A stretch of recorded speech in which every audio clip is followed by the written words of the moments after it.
Oui, parce que comme vous parlez justement de notre capacité à s'approvisionner en électricité l'année prochaine, on a beaucoup parlé de coupures pour cette année. Ce risque semble s'éloigner, mais il pourrait être toujours présent l'année prochaine. Le problème, c'est plutôt la demande. C'est-à-dire que si, par exemple, on augmente très fortement en termes de véhicules électriques, potentiellement un moment ou un autre, c'est encore au début là, mais l'hydrogène ou l'électrification de l'industrie, il va y avoir une demande qui est beaucoup plus forte.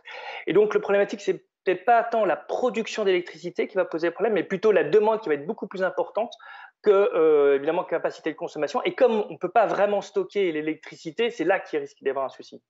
Le nucléaire, il y a des travaux de maintenance qui sont faits en ce moment et qui fait qu'on est à 60% de ce que pourrait produire le nucléaire normalement, mais il n'est pas dit que l'année prochaine, le nucléaire puisse produire à plein régime. Et vous le disiez, avant de sortir un nouvel EPR de terre, ça va prendre du temps.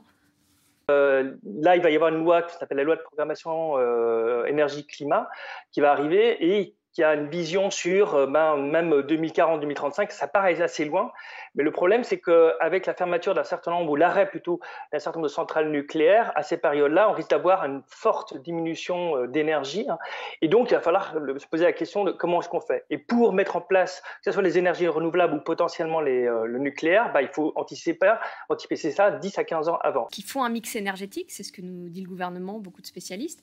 Mais comment on fait? Parce qu'on voit que ça coince beaucoup pour l'éolien, et puis le solaire, c'est compliqué parce qu'il faut importer beaucoup de matériaux de l'étranger pour le construire. Ce qui est essentiel, c'est d'avoir une bonne concertation au début, hein, avec tous les parties prenantes, les entreprises, les particuliers, les collectivités. Et une fois qu'on a décidé quelque chose, mais de manière sereine, là, on avance. Notamment, il peut y avoir une cartographie, notamment de l'ensemble des territoires, pour voir là où c'est possible de le faire, en termes d'énergie renouvelable, mais aussi là où il y a de l'acceptation, et ensuite de partir là-dessus pour aller plus loin en termes d'énergie renouvelable et le développer. Le problème, souvent, c'est qu'on a tendance à dire quelque chose puis on revient en arrière, que ce soit d'ailleurs l'État ou que ce soit peut-être les citoyens, hein, c'est dans les deux sens. Ouais, enfin, autant dire qu'on n'a pas encore réglé nos problèmes d'approvisionnement pour l'année Non, prochaine. non. Merci, Non, merci beaucoup Dimitri Carbonel d'avoir été avec nous sur France Info.